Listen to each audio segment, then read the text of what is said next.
Assalamu alaikum and welcome back. So in today's video, we will learn and discuss nervous system. Okay. So what is nervous system? Nervous system जो होता है वो हमारी body में homeostasis mean balance maintain करता है. जब sensory और रिसेप्टर्स जो होते हैं वो नर्वस सिस्टम के साथ काम करते हैं तो वो एक इन्फॉर्मेशन प्रोवाइड करते हैं. ये इन्फॉर्मेशन होती है जितने भी चेंजेस हो रहे होते हैं ह्यूमन बॉडी के अंदर और जितने भी चेंजेस ह्यूमन बॉडी के बाहर हो रहे होते हैं ये वो सारी इन्फॉर्मेशन प्रोवाइड करता है. ह्यूमन नर्वस सिस्टम जो है वो एक कॉम्प्लेक्स इंटरकनेक्टेड सिस्टम है जिसमें लार्जर सिस्टम जो है वो स्मॉलर सब सिस्टम कंप्राइज करते हैं जिनका अपना अपना स्पेसिफिक स्ट्रक्चर होता है और स्पेसिफिक फंक्शन होता है. ठीक है. एंड इसका स्ट्रक्चर कुछ इस तरह का होता है. न्यूरॉन्स नर्व सेल्स जो कि बेसिक एलिमेंट्स है नर्वस सिस्टम के. ठीक है. इसका स्ट्रक्चर कुछ इस तरह का होता है. ठीक है. अब न्यूरॉन्स में हम बात करें तो उसमें सेल बॉडी आ जाती है, डेंड्राइट्स आ जाते हैं, एक्सन आ जाते हैं. सेल बॉडी जो होता है मेन प्रोसेसिंग सेंटर होता है सेल का. डेंड्राइट्स जो होते हैं वो थिन ब्रांचिंग एक्सटेंशन होती हैं सेल बॉडी की. ठीक है. जो कि नर्व इम्पल्सेस को कंडक्ट करती है और सेल बॉडी की तरफ लेके जाती है. ठीक है. जितने सिग्नल्स मतलब एक जगह से दूसरी जगह पहुंच जाती है. एक्सन जो होती है वो सिंगल ब्रांच होती है जो कि ज़्यादातर न्यूरॉन्स में होती है एंड ये नर्व इम्पल्सेस कंडक्ट करती है. लेकिन ये ह्यूमन बॉडी से सेल बॉडी से दूर लेके जाती है. उसको इम्पल्सेस को अवे करती है सेल बॉडी से.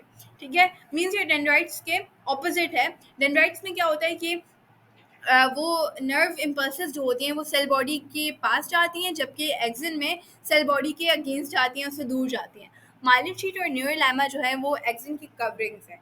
न्यूरॉन्स में impulses transmissions mean terminal and fibres जो होती हैं वो एक्सन के बिल्कुल एंड पे लोकेट होती हैं. ठीक है. और वो इम्पल्सेस को ट्रांसमिट करती हैं एक न्यूरॉन से दूसरे न्यूरॉन तक थ्रू अ साइनैप्स. ठीक है. मीन्स एक न्यूरॉन से दूसरे न्यूरॉन तक मैसेज जाता है, सिग्नल जाता है थ्रू अ साइनैप्स जिसका स्ट्रक्चर कुछ इस तरह का होता है. ठीक है. अब न्यूरॉन्स की 3 टाइप्स हैं: motor neuron, sensory neuron and inter neuron. Motor neuron में इंफॉर्मेशन कन्वे करते हैं सेंट्रल नर्वस सिस्टम से मसल्स और ग्लैंड तक. Central nervous system means CNS. ठीक है. मोटर न्यूरॉन में इंफॉर्मेशन को कन्वे करते हैं from CNS to muscles and glands. And sensory neurons में सेंसरी रिसेप्टर से इंफॉर्मेशन कैरी करते हैं एंड सेंट्रल नर्वस सिस्टम तक पहुंच जाते हैं. ठीक है. इंटर न्यूरॉन में सेंसरी इंफॉर्मेशन कैरी भी करते हैं एंड प्रोसेस करते हैं आगे. ठीक है. मीन्स एक जगह से दूसरी जगह कैरी करते हैं एंड फिर आगे उसका फंक्शनिंग करते हैं, प्रोसेस करते हैं. इसका स्ट्रक्चर कुछ इस तरह का होता है. फर्स्ट में मोटर न्यूरॉन है, सेकंड में sensory neuron and inter neuron. ठीक है. न्यूक्लिया क्या है? न्यूक्लिया जो है ये सपोर्ट करता है, प्रोटेक्ट करता है, कनेक्ट और डेब्रिस को रिमूव करता है नर्वस सिस्टम से. न्यूक्लियल सेल्स की 3 टाइप्स हैं: एस्ट्रोसाइट्स, ओलिगोडेंड्रोजोलिया एंड माइक्रोग्लिया. ठीक है. नर्वस सिस्टम जो होता है वो तमाम जितनी भी बॉडी में एक्टिविटीज़ हो रही होती हैं, जितने भी वॉलेंट्री एक्शंस हो रहे होते हैं, जितने भी इनवॉलेंट्री एक्शंस हो रहे होते हैं, ये उन सब चीज़ों को कंट्रोल करता है. ठीक है. और नर्वस सिस्टम के 2 मेजर कंपोनेंट्स होते हैं: CNS and PNS. CNS stand for central nervous system and PNS stand for peripheral nervous system. Central nervous system जो होता है it is made up of brain and the spinal cord and peripheral nervous system is made up of nerves जो कि जितने भी central nervous system में जितनी भी फंक्शंस हो रहे होते हैं उन सबको लीड करता है और कंट्रोल करता है. ठीक है. सेंट्रल नर्वस सिस्टम जो होता है वो 2 मेजर इंटरकनेक्टेड ऑर्गन्स में कंपोज है. Number 1 the brain, number 2 the spinal cord. ये जो ऑर्गन्स होते हैं ये आपस में काम करते हैं और कोऑर्डिनेशन करते हैं between motor information for the purpose of controlling the various tissues, organs and organ system of the body. ये कोऑर्डिनेशन करते हैं बिटवीन डिफरेंट ऑर्गन्स. ठीक है. अब late me give you an example. If you have touch the hot cup of T, अब आपके nervous system के ज़रिए ब्रेन तक मैसेज जाएगा कि हमने हाथ उठाना है, वो जो कप है वो गर्म है. ठीक है.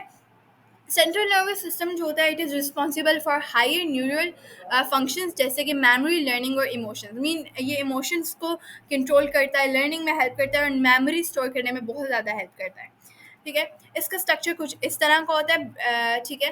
एंड ब्रेन में let me give you some points कि ये जो पॉइंट्स हैं ये बहुत इंपॉर्टेंट है रिलेटेड टू बोर्ड एग्जाम. ठीक है. ये ज़्यादातर MCQs में आते हैं.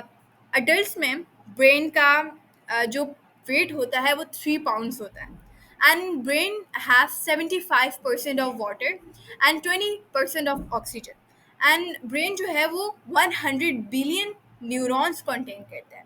ठीक है। और ब्रेन वो सारे फंक्शंस, वो सारे बॉडीली फंक्शंस कंट्रोल करता है और इंट्रैक्शन कंट्रोल करता है विद द आउटसाइड वर्ल्ड। जैसे कि मैंने आपको एग्जांपल दी कि if you have touch the hot cup of T, तो आपके ब्रेन तक सिग्नल पहुंचेगा कि हाथ उठाना है, ठीक है, थ्रू अ नर्वस सिस्टम। ठीक है, इसी तरह मैं एक और एग्जांपल दे देती हूँ।